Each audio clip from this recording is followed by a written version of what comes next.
Diogenes was a wanderer who turned his back on material wealth. He lived in a simple barrel and possessed nothing except a cloak and a cup.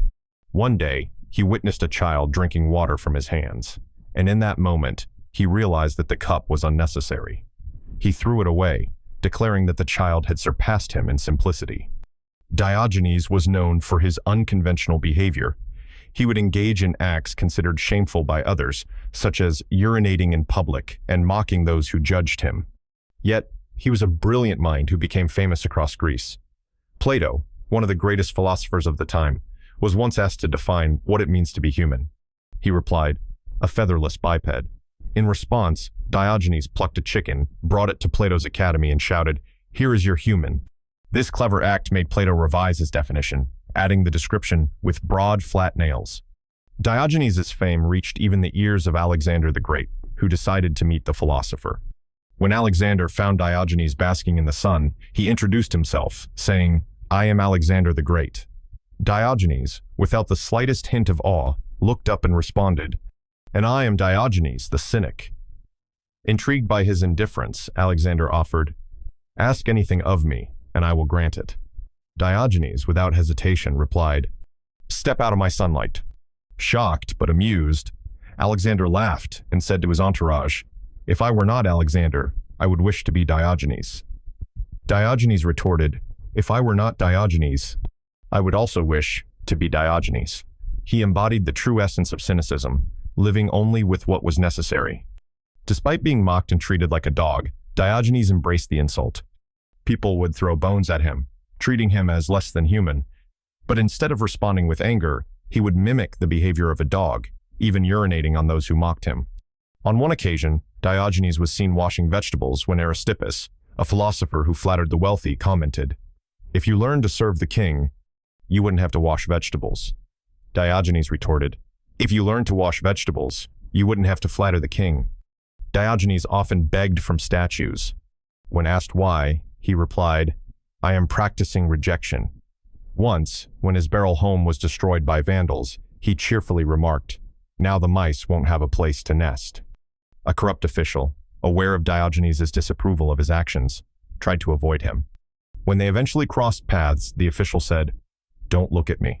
Diogenes replied, "Don't worry, I won't. I want nothing to do with someone who can't face themselves." During a solar eclipse, when everyone was looking up at the sky, Diogenes gazed at the ground.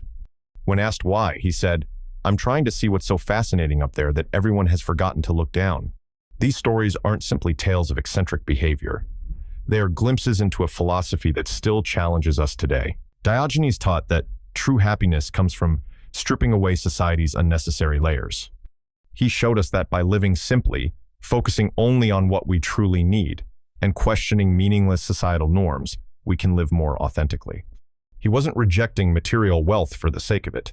He was embracing freedom from desire, from societal expectations, and from the pressure to conform. Instead of lecturing, Diogenes lived his philosophy. His minimalist lifestyle was a living testament to his beliefs, encouraging others to question their own ways of living. Diogenes believed that by limiting his wants, he was free from the chains of wealth and comfort. This freedom allowed him to live in ways that others could not. He saw himself as a citizen of the world, believing that all people, regardless of their social status or nationality, were fundamentally the same. Diogenes' ideas influenced many philosophers, including the Stoics, who were inspired by his emphasis on virtue and living naturally. In his later years, Diogenes' friends and followers, concerned about his passing, asked what he wanted for his burial. He calmly replied, "When I die, throw me outside the city walls so that the animals can feast on me." Shocked, they asked, "How can you ask such a thing? Aren't you worried about being eaten by wild animals?" Diogenes replied with a grin, "Why should I care? I'll be dead, and I won't feel anything." They then asked, "Don't you want a proper burial?" Diogenes responded, "If it makes you feel better, place a stick beside me so I can chase the animals away." When they pointed out he wouldn't be able to use it after death, Diogenes replied, "Exactly. Why worry about my body once I'm gone?" Diogenes' death remains a mystery. Some believe he died from an infected dog bite, which would be a fitting end for the philosopher known as the dog. Others say he choked on a raw octopus, while some suggest he simply held his breath until he passed. Regardless of how he died, Diogenes left behind a legacy that has endured for more than 2,000 years. His life, like his death, continues to inspire reflection. Diogenes defied conventions at every turn, urging others to question societal norms and live life on their own terms. His commitment to simplicity, honesty, and living authentically made him a legend. Perhaps the best way to honor Diogenes today is not with grand memorials, but by embracing the values he upheld: authenticity, simplicity, and the courage to live according to our own principles. So, what can we learn from Diogenes? Perhaps it's a reminder to remove the unnecessary, to question the norms that no longer serve us, and to find contentment not in what we possess, but in who we are.